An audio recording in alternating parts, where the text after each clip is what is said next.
Merci madame. La parole est à madame Dominique Nachery. Merci Monsieur le Président. Ma question s'adresse à Monsieur le ministre du Travail et de l'Emploi.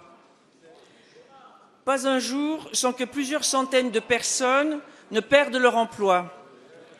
Pas un jour sans que des emplois ne soient détruits. 23 600 emplois exactement l'ont été au premier trimestre d'après l'INSEE. Pas un jour sans que des employeurs familiaux ne renoncent à avoir recours au service à la personne ou ne réduisent le nombre d'heures ou d'heures déclarées. 16 500 emplois équivalents temps plein ont ainsi été perdus dans ce secteur en 2013. Nous le savons tous, ce secteur des services à la personne est pourvoyeur d'emplois non délocalisables.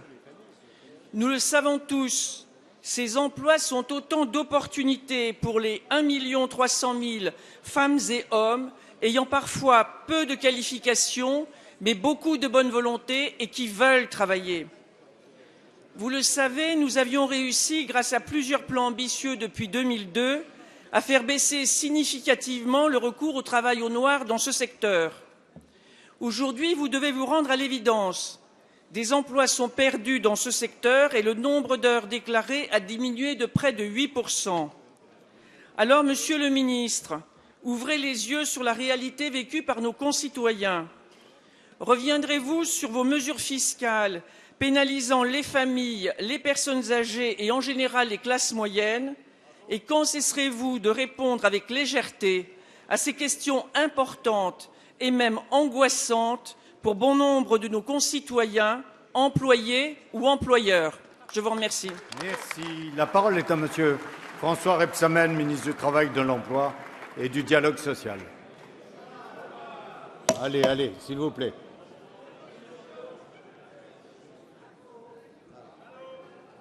Bon, Monsieur le Président, Madame la députée, je voudrais d'abord vous remercier d'avoir posé cette question avec une certaine solennité. Car derrière les chiffres que vous présentez, il s'agit en réalité, et vous le savez, de situations de personnes, de femmes et d'hommes qui sont à la recherche d'emploi.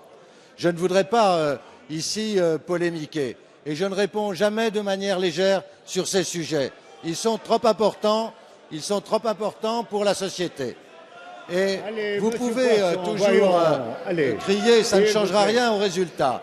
Je voudrais vous dire, madame, tout à fait sérieusement, que puisque vous avez étudié le problème, vous savez très bien que les premières mesures qui ont porté atteinte aux emplois à domicile ont été prises en 2012. Et en 2012 par le gouvernement précédent. Et si je vous dis cela, c'est parce que l'étude de la DARES, qui a été publiée dernièrement, montre très clairement qu'en 2013, certes, mais également en 2012, les effets qui ont eu lieu étaient faits suite à des décisions fiscales que vous avez prises et que nous avons prises. Et donc, sur ce sujet, vous ne pouvez pas ici dresser un constat qui serait un constat contre ce gouvernement. Je voudrais également vous dire, Madame la députée, si on y réfléchit bien, qu'on peut toujours porter des situations difficiles. Mais à cet instant, peut-être, entendrez-vous le message que je veux vous adresser. Et le message que je veux vous adresser est le suivant. Savez-vous que l'emploi en France progresse? Il y a de plus en plus de salariés dans notre pays. Et c'est cela, je crois, qui devrait nous rassembler les uns et les autres. Merci. Merci.